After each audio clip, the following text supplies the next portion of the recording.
Good afternoon, everybody, and welcome to Clean Water Conversations. My name is Rachel McKimmey. I use she, her pronouns, and I am an AmeriCorps member serving at the Department of Environmental Conservation's Clean Water Program. Today, our speaker is Alison Marchione from the DC's Watershed Management Division. She will be talking about the Lake Watershed Action Plans and the clean water projects that have been implemented. This conversation will feature a 30-minute presentation and questions and answers at the end. Feel free to put your questions in the chat and I'll read them aloud when we get to the end, or you can raise your hand using the raise hand feature. This presentation is being recorded and will be uploaded to QUIP's YouTube. With that, I'll turn it over to Alison. All right, great. Thank you, Rachel. And thank you everyone for being here today. I'm going to share my screen and hopefully, all right, hopefully everyone can see my slides here. So my name is Alison Marchione, and I am the Lake Shoreland Coordinator for the Vermont Department of Environmental Conservation. Today we are going to be talking about Lake Watershed Action Plans. I'm going to go over what they are and how they work and just some general background on that tool. And then we're going to really focus on the outcomes from the first 3 fully completed Lake Watershed Action Plans in Vermont. So let's get started. And let's start with the question. Oh, my slides are not going forward. Oh, there we go. What is an LWAP? So an LWAP, or a Lake Watershed Action Plan, is an assessment and planning tool. The goal of using this tool is to identify the greatest threats to the health of the lake that are coming from the shoreline. Essentially, we are asking and answering 2 questions. What are the issues that threaten the health of the lake the most, and what can we do about them?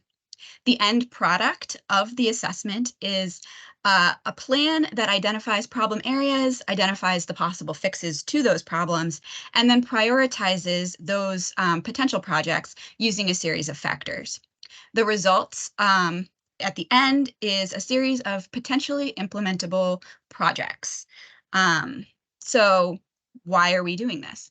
Well, we know that Vermont's lake shores are highly developed. Prior to 2014 and the Shoreline Protection Act, there was not a lot of regulation around what kind of development could happen along Vermont's shorelines. And most of the shores in Vermont were pretty built up by the time 2014 rolled around. We also know that because of that, our shores have pretty poor development. Vermont lakes have been measured to be below the national average for the health of our shoreland by the EPA. And we also know that poor development correlates strongly with pollution. So we know when a lake's natural vegetation is removed for development that wildlife habitat degrades, shores erode, and nutrient loading into the lake increases. So basically, we know we've got a problem, and the Lake Watershed Action Plan is a way of looking at the factors that make up that problem and trying to see where we can implement change. This is a whole watershed approach. For those of you who may not know, a watershed, as you can see in that top right picture, is all the land that drains into a common body of water, streams, runoff, etc. And it is the surrounding land that drains into that body of water. You can see the little diagram of Cole's Pond there. That blue outline is the watershed. So for the Lake Watershed Action Plans, we are looking at not just the water quality or just the shoreline, but at the whole watershed. This allows us to take a holistic approach to water quality management. And it also allows for us to look for sources of nutrients beyond the lake itself or just the shore surrounding the lake. So for a Lake Watershed Action Plan, we look at 3 key areas of assessment. These are the shoreline, streams, and roadways. We've already talked a little bit about shoreland, but areas of erosion are usually due to shoreline development practices that are very close to the edge of the lake and that remove a lot of the natural vegetation. For roads, we're looking at stormwater runoff from roads and driveways that can add pollution and sediment into the lake. And also many roads on some of our very scenic, beautiful lakes are built right along the lake shores. And those can be prone to undercutting and erosion and can have all sorts of other problems with plowing and all sorts of things. Also, most of those roads end up being dirt roads. So, and then the final area that we look at are streams. So erosion that's further inland from the lake due to forestry or agricultural practices can cause sediments to enter the stream and flow down into the lake.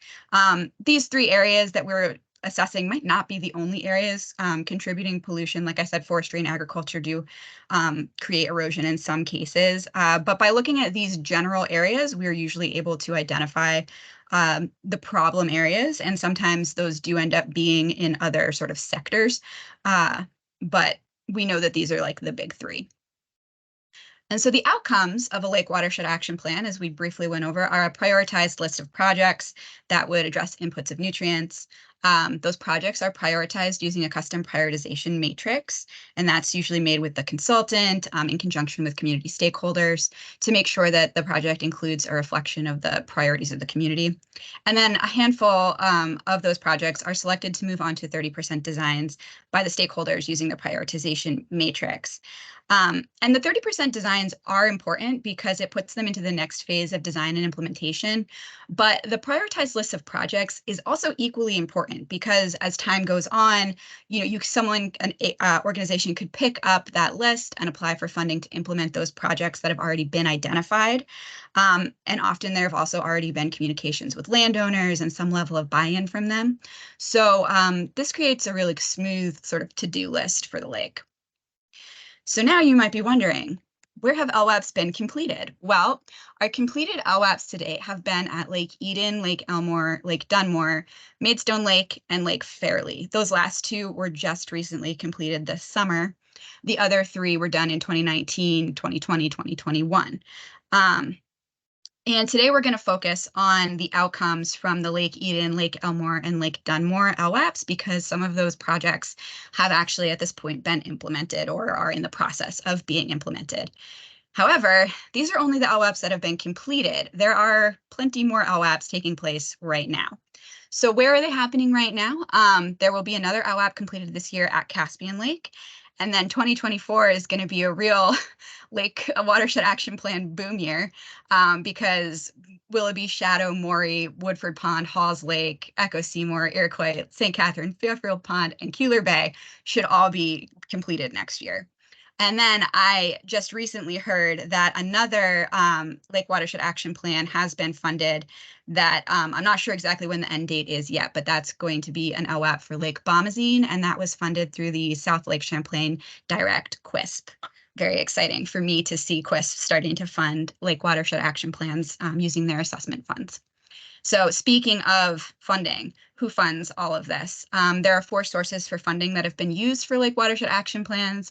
These include DEC enhancement money. That's money that the DEC Lakes and Ponds program has to fund Lake Watershed Action Plans.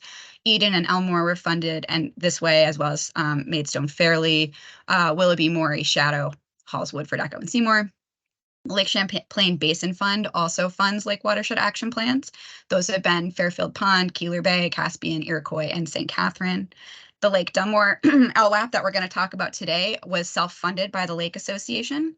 And then, like I just said, the clean water service providers are able to fund Lake Watershed Action Plans, as we have seen in the case of Lake Bomazene. So knowing where all of these are, you may wonder, how do we determine this? Well, each funding source may use a slightly different set of metrics to determine where an LWAP should take place. But in general, we're looking for significantly increasing phosphorus trends, a disturbed watershed. So looking at the lakeshore, hydrologically connected roads and streams in our assessment means that we need those elements to be near the lake in order to assess them. Active and engaged lake association or other user group. It's extremely important for there to be a community that is interested in taking part in the Lake Watershed Action Plan. A lot of these fixes ended up being on private property, and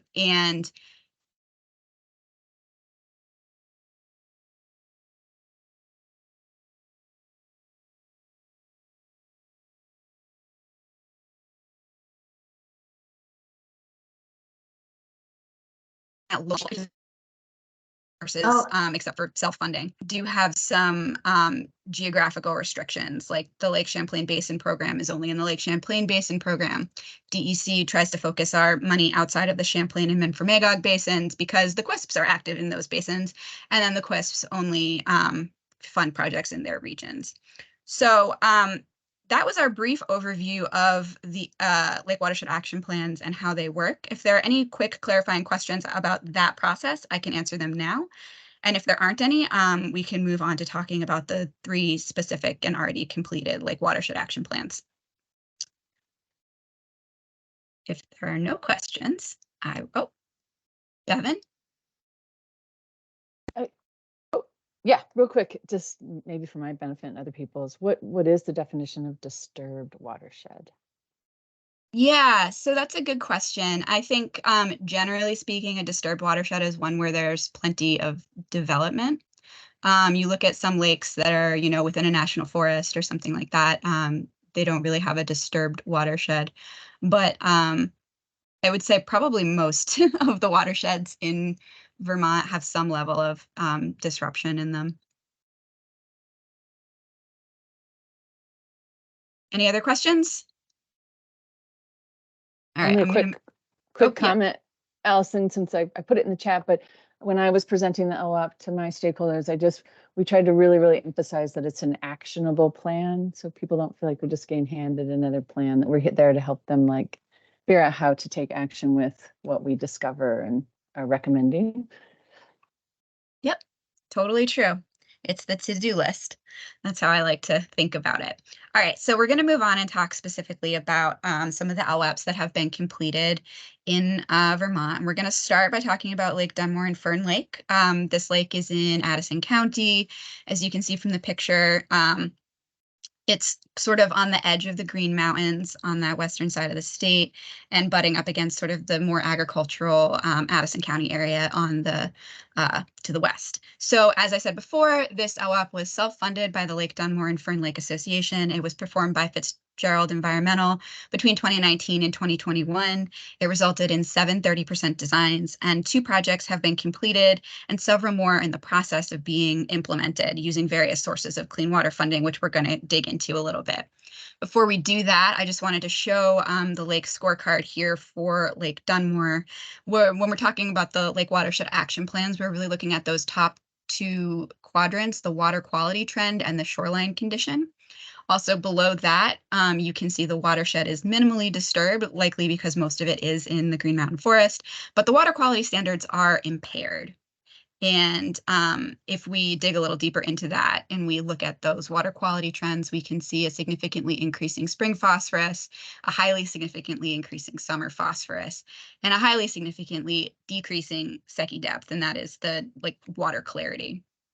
I'm not going to get too much into what all of this means because I would need an extra half hour to talk about it, but these trends are significant and they are concerning. So looking at the actual projects that came out of this Lake Watershed Action Plan. So the first one is at Branberry State Park. And one of the interesting facts is that Branberry State Park is the most visited state park in Vermont. So it's a super popular place to go. And it has a very big, open, grassy lawn and a sandy beach, which makes it one of the most popular places to go, but also not super great at dealing with stormwater. So I'm going to I hope people can maybe sort of read some of this, but I'm going to start down here. There is a eroding shoreline on this edge of the beach where a coconut fiber coir log and some soil lifts have been proposed for implementation here, along with some plantings. There's a little dock here and boat access here, so that access is being retained. A berm is being suggested here in front of the wash house. Like I said, Branberry State Park is a big open lawn, and so some tree plantings for shade and also for, water absorption have been suggested for this area here. And then over on this side of the park, water tends to pool on the lawn area. It's very wet when it rains. And so converting this into a small wetland feature and bioretention area is planned. And then also having a thick no-mow strip here along this other section of shoreline at the top of the beach has been proposed with some access pathways here and some plantings. So this is a project at the state park that is going to hopefully be implemented this fall. The project is currently in the Vermont Department of Historic Preservation review as a part of the funding requirements through the Design and Implementation Block Grant with Watershed United Vermont. And hopefully we're going to be done with that review in time to get some of this work done this fall when the park closes. So these images here are just some more close-up designs. This is from the 30% design, and it just shows areas of those little wet spots and the no-mow area and some of the plantings. And up at the top here, you can see the sort of sideways view of the coir logs, the encapsulated soil lift, and then the plants on top of and behind that. To kind of show you what it looked like, these are those wet areas at Branbury State Park where water definitely pools. I will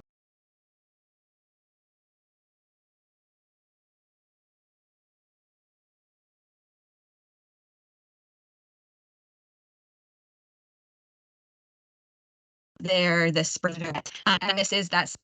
So that is our first project at Lake Dunmore that is going to be put in this fall. This project is at the Fish and Wildlife Boat access area, and this project has already been completed.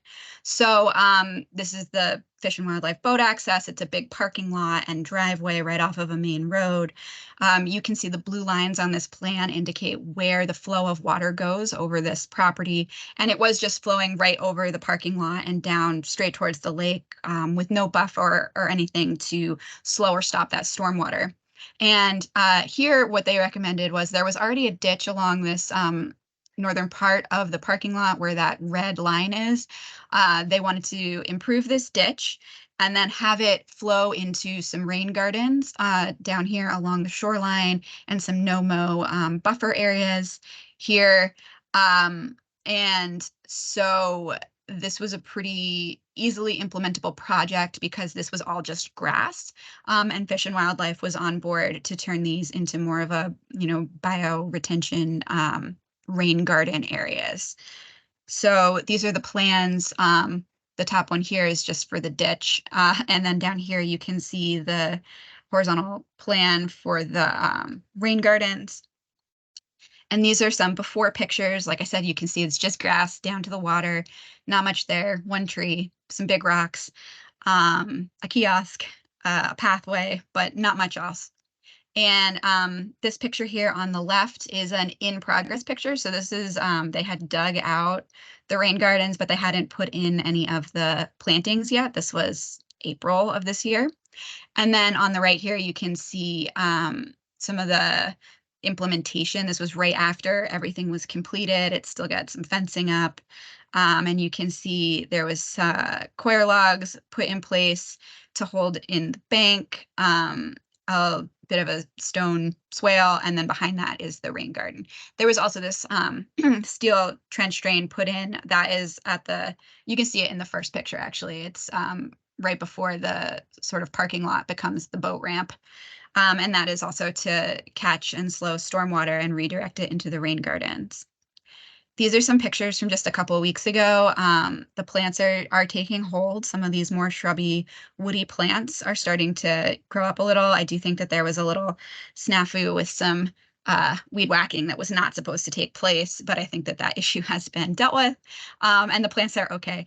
So no harm, no long-lasting harm done there. So that's our second implementation project from Lake Dunmore.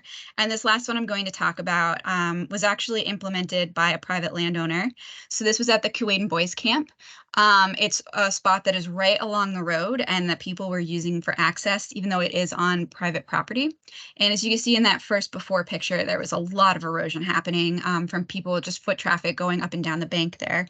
And the Lake Watershed Action Plan actually made the boys camp aware that there was an issue here and that it was a problem. And once they knew that there was this problem, they acted quickly to keep people away by putting up this fence. They did that at their own expense, and it was voluntarily completed in 2022. So that is a nice little, all that it took was a little bit of education about the problem to get it to stop. So that's nice to see. There are a couple of private stream buffer projects that are happening along Lake Dunmore also. This stream project, along with two others, are currently working on a final design phase funded through the Otter Creek Clean Water Service Provider Grant administered by Addison County Regional Planning Commission. And this particular case here, the stream just had absolutely no buffer and was starting to erode at the stream outlet. And so some shoreline stabilization coir logs and buffer plantings, as well as establishing a large no-mow zone, possibly also with some native plantings, are in store for this particular stream. And then there were a couple of other projects very similar to this one. I didn't want to spend time talking about each individual stream buffer projects. But so this is expected to be implemented sometime next summer. So these are all great. And all of these projects are being project managed by the Lake Dunmore and Fern Lake Association. They've been doing a really great job of taking these projects and moving them towards implementation. So we're going to jump to Lake Eden. This is in Lamoille County. It's sort of north central Vermont. In 2018, LCCD, which is the Lamoille County Conservation District, received grant funding from Vermont A&R Clean Water Fund Ecosystem Recreation Grant to perform the first LWAP that was funded in the state of Vermont. This LWAP was initiated in the spring of 2018 and was completed by December of 2019. It was also completed by Fitzgerald Environmental. I think you might see a pattern there. All three of our first LWAPs were completed by Fitzgerald Environmental, along with the Lamoille County NRCD. This LWAP resulted in 5 30% designs. 3 of those designs have been implemented so far, which is awesome. And several other small projects were identified via the Lake Wise component of the Lake Watershed Action Plan. And those projects have been implemented by the Lamoille NRCD, utilizing clean water funds, especially the VYCC Work Crew Grant. And most of those smaller Lake Wise projects were buffer plantings, open top culverts, things of that nature that are a little bit of a smaller project. So again, looking at the scorecard, you can see the watershed, lots of development down around the lake, not so much up in the higher areas of the watershed. Both the water quality trend and the shoreline condition are fair.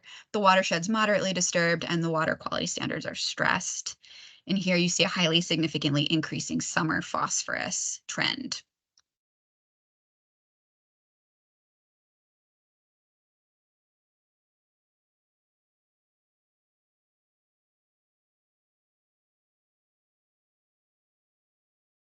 Allison, I think you froze.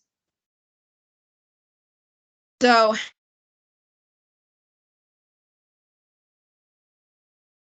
now, Oh, you're back. all right, I'm going to turn off my camera because that usually helps if I'm having freezing problems. So you can hear me and you can see the presentation again. Yes? Yes, that's right. Okay, fantastic. So as I was saying, you might see a pattern here. There's a couple of different boat launches and the state park projects. And this is a nice example of the Agency of Natural Resources, different divisions being able to sort of work together to implement some of these clean water projects, which is really great to see. So this is the Fish and Wildlife boat launch. There was a lot of concentrated runoff coming from Route 100 that was causing erosion in the parking area and the driveway. That sediment load was definitely being exacerbated by some plowing. And in early 2019, you can see these before and afters here, before and after these. This says cross culverts. I would call these open top culverts, whatever you call them. They were installed in June, and they did help with some of this issue. And you can also see the little culvert that goes under the boat access ramp. So all of this water was being diverted over onto the other side of the boat access into this forested area over here. But it didn't seem like it was doing quite enough to really curb all of the erosion and sedimentation issues. So what was suggested here was a sediment trap above that culvert inlet and a bunch of no-mow areas between the parking lot and Route 100. And here you can see that plan. So this might give you a better idea of what the boat launch looks like. So these, here it says water bars. Again, I'd call them open top culverts. 2 of them were installed here on the driveway in 2019. And then this tiered stormwater treatment figure was put here in front of that underground culvert at the sort of base of the parking area where all the water was coming down from the road. There was another stormwater feature suggested over here. And then this shoulder of the road was suggested as a no-mow area with possible plantings of native shrubs. And the slope down to the water between the parking lot and the water was also a suggested no-mow area that could also be planted with native shrubs. So these are some pictures of that implementation once it was completed. These are from this spring. The picture on the left is to deal with some of the drainage coming off of Route 100. So these stones are used to stop and slow stormwater so that it doesn't have as much erosive force. And the picture on the right shows that area in front of the culvert was dug out and replaced with stone that, again, stops and slows the stormwater as it heads towards this culvert and then is directed into the wooded area on the other side. And of course, these open top culverts are catching any water that's actually coming straight down the driveway. And I don't have pictures of them, but at least one of those no-mow areas was being not mowed this spring, the one between the water and the parking lot on the steep slope. So great to see it. I think there are some plans to actually put some native shrubs in there because what's growing up now is a very pretty invasive flower. So hopefully going to be taking care of that soon. And this project was funded through the Vermont Asbestos Group Fund, which is held by the United States Fish and Wildlife Service. That is money that the federal government got from a settlement with a polluted asbestos mine nearby. And some of that money was directed to be used for these kinds of projects. So actually all 3 of the projects at Eden that we're going to talk about were funded through that Vermont Asbestos Group Fund. This project was also installed by Bob Edwards and designed by Fitzgerald Environmental Associates. Moving on to the Eden Recreation Area. It's a recreational area owned by the town. It's got a beach, a picnic area, some bathhouses, a pavilion, some camping areas. But it was slated for some improvements. There were 2 areas that could be improved on this property. One, on that top map, you can see a stream running through the recreation area. That stream didn't have much, if any, buffer. And then the lakeshore also along the beach also lacked any kind of vegetated buffer. So in these bottom pictures, you can see on the left, that's the stream. It's been hard armored and straightened and has no buffer. And then the mowed lawn area along the shoreline has no buffer as well. So in this case, buffer plantings were encouraged along the stream and also along the lakeshore, and also right in front of where that parking area is, grassline swales and infiltration basins were also suggested. So this is the 30% design aerial map for that. And you can see the buffer planting along the stream here, which I don't think has happened, but all the work down here along the beach and the parking area has been completed. And so that includes a deep grassline pretreatment swale, and a bioretention basin, and then some work on, there's a ditch right here that's not on the plan. Some new stone has been placed in that ditch as well. So this is the before of what that parking lot area looked like. You can see the parking lot really runs right down into the grass. That little structure there is a boat, like a canoe and kayak rack. And water was running right over the parking lot, right over the grass, and right into the lake. And you can see a little bit of a channelized erosive ditch there. This is a picture from this spring when the work was taking place. That was the last time I visited this property, but I did get some pictures back and can show you that this swale is really pretty. It looks really nice. And you can kind of see the bioretention area sort of underneath that and between the swale and the canoes and kayaks there. And couple more pictures showing some more vegetation being left alone over there and that ditch as well. So again, this was funded through the Vermont Asbestos Group Fund, and it was installed by the town of Eden. Northwood Stewardship Center, I believe, did the planting, and then it was designed by Fitzgerald Environmental Associates. And then this is the last project at Eden that we're going to talk about. This project happened at a private residence on Griggs Road. And what they were seeing there was an incised channel coming and being caused by sort of road runoff via a stone-lined ditch and culvert that was creating a gully on this property. It's kind of hard to see it in that picture, but it was definitely a pretty incised channel, and it rose to the top of the priority list. That channel needed to be stabilized both laterally and vertically in order for it to stop eroding. And this channel eventually ran into a tributary, which did run into the lake. So this is a 30% design, and basically it involved replacing the road culvert underneath the road to make it bigger, and then regrading a lot of this gully area to make the sides less steep, and then using fiber coir rolls and erosion control matting, and then planting into that to kind of hold everything together. So you can see the sideways look at how they regraded the channel, and eventually plants were put in, and I have some great pictures. So this is what it looked like after all the work was done. The picture on the right is just with the erosion control matting and fiber coir logs and willow stakes put in.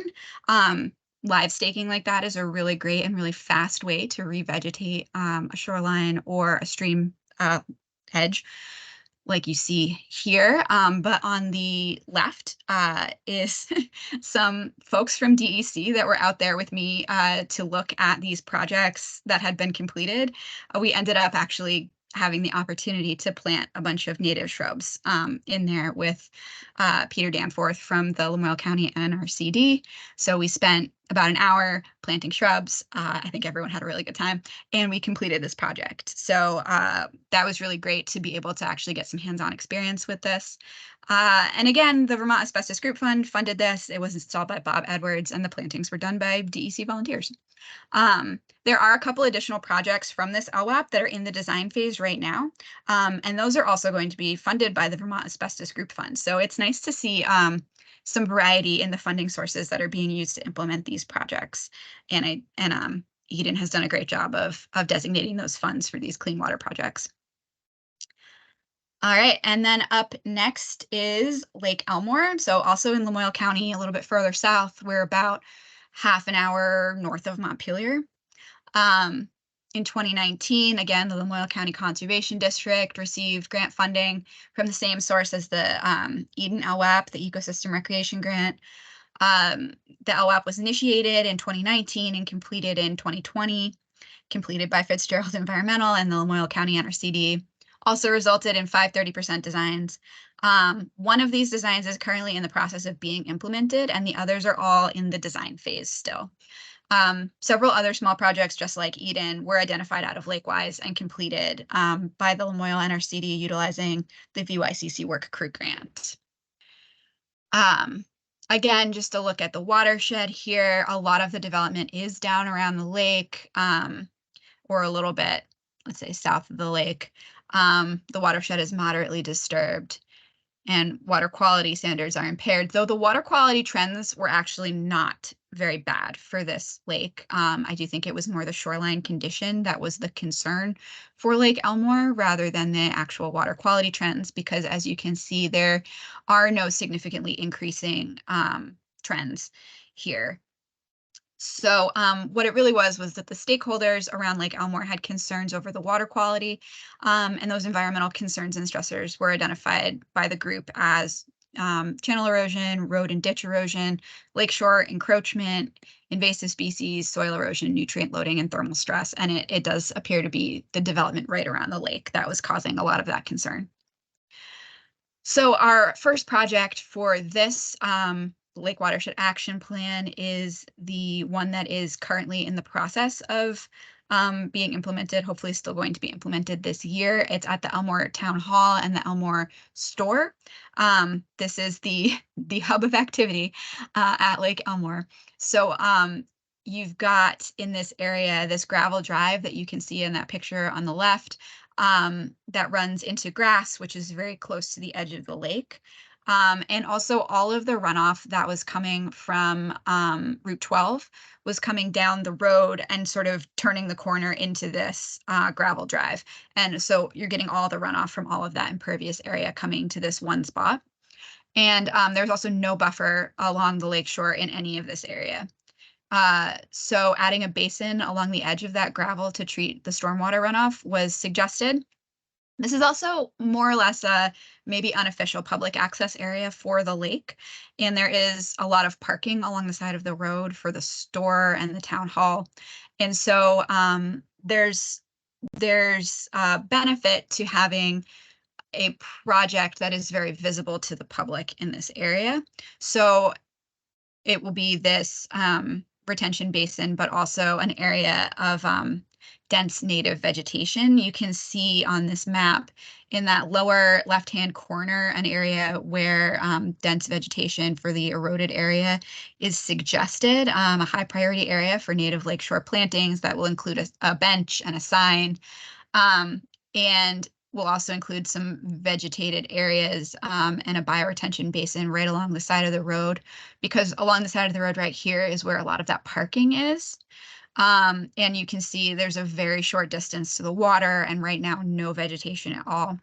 Then down here behind the town hall is that other shallow filter basin that will hopefully catch any stormwater coming down off of that driveway, while still allowing for the dumpster that's here. I think there's also like a porta potty back here. So it needs to be accessible. And here are the plans. This is for that densely vegetated area. So the dense vegetation will be more down here where this person is standing. And then some more vegetation and a bioretention basin here. Right here where this wet area is where all that parking is. And then the water is right here. So it's a very narrow strip of land between the road and the parking and the lake. So adding as much vegetation as possible is going to be the best way to stop and slow that stormwater while also creating some nice native habitat. And then this is that other side, so you can see the dumpster. And then you've got this bioretention basin here as well. And again, super close to the water. So this project is moving forward currently and hopefully will be completed by the end of this year. Hey, look, it's another boat launch. So the boat launch at Lake Elmore is also in the, I believe it's in the design phase right now. But again, we had grass mowed right down to the shoreline. The shoreline was eroding due to wave action, and it was suggested to stabilize with native plantings in a no-mow area, which would also enhance the lakeshore natural community by adding natural vegetation, providing habitat and shade to the littoral zone.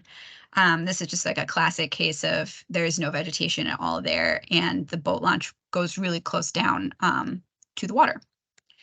So this is the 30% design, and you can see lots of added vegetation, bioretention basins, high priority area for native plantings. And this is all sort of in the process still of being designed, but hopefully I think next year will be implemented, and it'll be the third Fish and Wildlife boat launch that we get to improve using the LWAP process, which is really great. So this one is in the final design stage, and it's being funded by the NRCC DEC block grant. And there are a couple of additional projects coming out of this LWAP as well. I think they're mostly road projects, and they're in the design stage being funded by the QUISP for that region. So with that, I would love to answer any of your questions.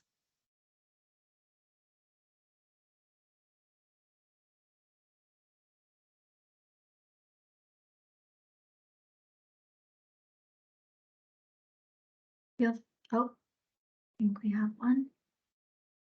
We have one in the chat. I'll read it. Can you speak to the relationship between Lake Wise and LWAPs? When would a lake community choose to pursue one program over the other? So I probably wouldn't choose to pursue one over the other. I would probably, so Lake Wise is a component of LWAPs, but Lake Wise is also a standalone program with its own benefit. And any singular landowner can participate in Lake Wise. So that is just done through contacting me at DEC and setting up a time to get your private property assessed.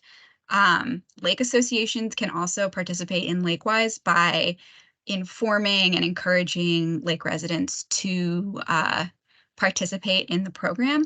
A Lake Watershed Action Plan is a much bigger look at a much larger area. So a Lake Watershed Action Plan is a much bigger thing, basically. And Lake Wise is included in the Lake Watershed Action Plan as part of looking at the shoreline and determining where the largest points of erosion are, from using Lake Wise as a tool to do that.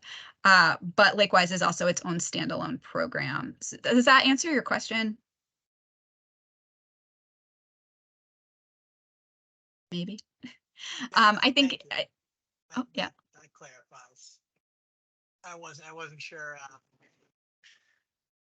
how the two were in relationship, but that definitely clears it up. You can do both at once. You can definitely do both. You can do Lake Wise as a part of. I would say having a robust Lake Wise effort on your lake does kind of go far towards showing that enthusiastic and involved lake association, showing that there is that sort of commitment. There are other ways to do that too, like greeter programs or having a robust lake monitoring program, things like that. But it is one of the ways to have a really involved lake association already and kind of wanting to take it to the next level.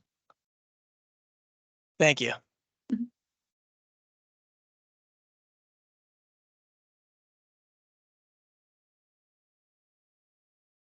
Any other questions?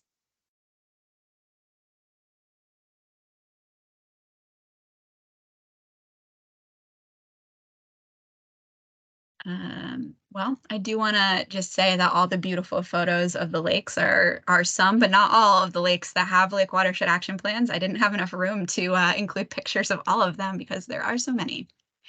But we have a lot of really beautiful lakes in Vermont. Bevan. I couldn't tell if I was raising my hand or not. There we go.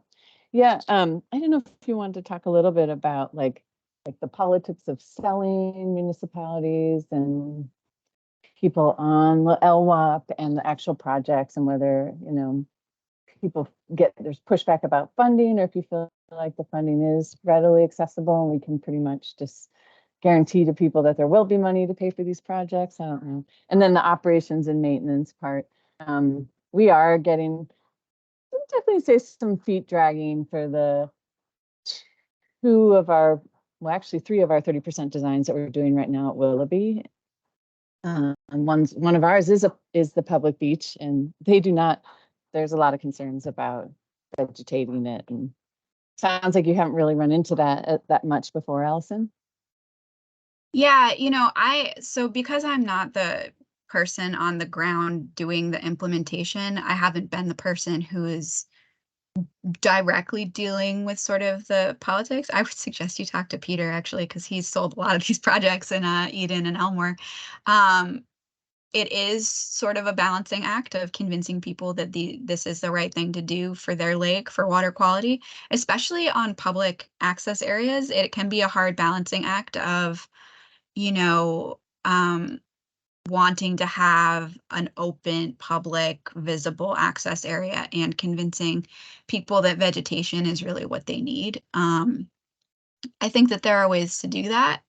And it really is, it's so case by case, like where you're talking about, who you're talking to, what town, what lake association, what the personalities are. But we have seen a lot of these projects move forward. So I do think it's possible. And then in terms of funding, I would say right now there is quite a bit of clean water funding available, and that many of these projects they end up with 30% designs, or even just ending up in the Lake Watershed Action Plan, are on a course to be funded. I can't say across the board every project will get funded, and it does depend on the funding source, you know, meeting all the criteria, but the funding is available. Yeah, I think it's helpful too, like in that initial prioritization meeting when you're presenting these projects and asking people to commit to the 30% design. To, like Patrick was pretty good at knowing like what things would cost, because of course people are like, well, what are we talking about here? $10,000, $500,000? Like conservative people are definitely like, whoa, what are you talking about? Yeah. Yeah, so it is important to note that there is a lot of funding available for these projects, and having that landowner buy-in at the prioritization process is absolutely key. Like no projects can move forward without landowner buy-in. That is like something I'm always trying to hit home with folks who are doing these LWAPs, is that including the landowners and talking to them and having them be a part of the process is really important from the beginning. Okay, because we are pursuing our letters of support after our prioritization meeting. So we probably should do those before, or at least I have would a heads up with that. people. Yeah. We're learning. Yeah, I mean, you can't in any of these LWAPs, the contracts require 30% or require landowner buy-in for all of the 30% design. So you don't want to back yourself into a corner of choosing a project to design and then not having landowner support for that project. Yeah, I would say of our 4 on Willoughby right now, 3 people are dragging their feet for various reasons. So yeah, I think something I've learned working in this process is having the community involved and having the landowners involved from a very early stage. It makes the whole process smoother. Yeah, I think we thought we did, but it's difficult. I know. There's a lot of people out there and a lot of personalities to deal with. So yeah, it's going to take some selling. Like, I mean, I think Patrick and I will come up with a way, but we're going to be out there selling for sure. Putting our salespeople caps on. All right. Any other questions, comments?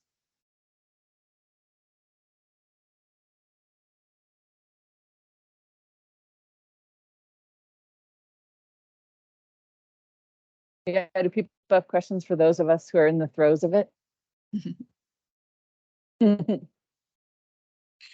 Bevan, you guys have so many Lake Watershed Action Plans. You're going to be experts by the time you're done with them all. Yeah. Yeah, and I kind of came in midstream, and it was nice to realize when people are like, yeah, we're all learning this as we go in a way, aren't we, Alison? Yeah. If there are no more questions, we can wrap up now. Thank you so much, Alison. This was a great presentation, very informative, great pictures. And thank you everybody for coming.